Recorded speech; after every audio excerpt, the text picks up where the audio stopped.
ভুয়া বিজ্ঞাপনের মাধ্যমে চাকরির প্রলোভন দেখিয়ে কোটি টাকা হাতিয়ে নেওয়ার সাথে জড়িত সংঘবদ্ধ একটি চক্রের 5 সদস্যকে গ্রেপ্তার করেছে পুলিশ।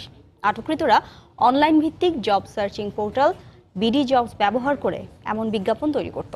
এছাড়া নিজেদের পরিচয় গোপনের জন্য ব্যবহার করত বিকাশ ও রকেট অ্যাকাউন্ট সম্বলিত বিভিন্ন মোবাইল কোম্পানির শত শত বায়োমেট্রিক সিম।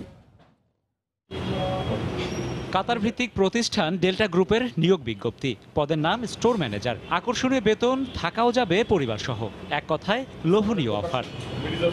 অনলাইন ভিত্তিক জব সার্চিং পোর্টাল বিডি জবসের এমন বিজ্ঞাপনের আড়ালে দিনের পর দিন চলেছে প্রতারণা, যে ফাঁদে পা দিয়ে এরই মধ্যে সর্বশান্ত হয়েছেন হাজারো তরুণ।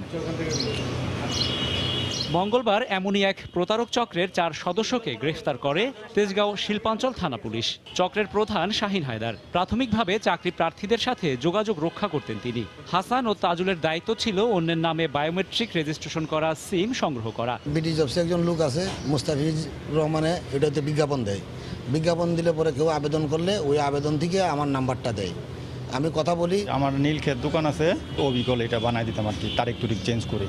পুলিশ বলছে মোবাইল ফোন কোম্পানির সিম বিক্রির অসম প্রতিযোগিতার কারণে সাধারণ মানুষের সরলতার সুযোগেই সিম রেজিস্ট্রেশন করে অপরাধী চক্র। বিডি জবসের কতিপয় কর্মচারী সরাসরিভাবে এই প্রতারক চক্রের সঙ্গে সম্পৃক্ত থেকে আমাদের শত শত মানুষের কাছ থেকে এই যে লক্ষ লক্ষ কোটি কোটি টাকা যারা হাতিয়ে নিচ্ছে। এদিকে নিজেদের কেউ এমন অপরাধে জড়িত থাকলে তাদের বিরুদ্ধে ব্যবস্থা নেওয়ার কথা জানিয়েছে বিডি জবস। আমরা নিজস্ব ইনভেস্টিগেট করছি এবং আমরা বলেছি যে ওনাদের যদি কোনো ইনফরমেশন লাগে সে ব্যাপারে আমরা পুরোপুরি আমাদের সাইড থেকে সহায়তা করা হবে।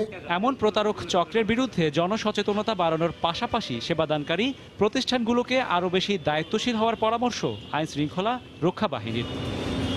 রাশেদ বাপ্পি, সময় সংবাদ, ঢাকা।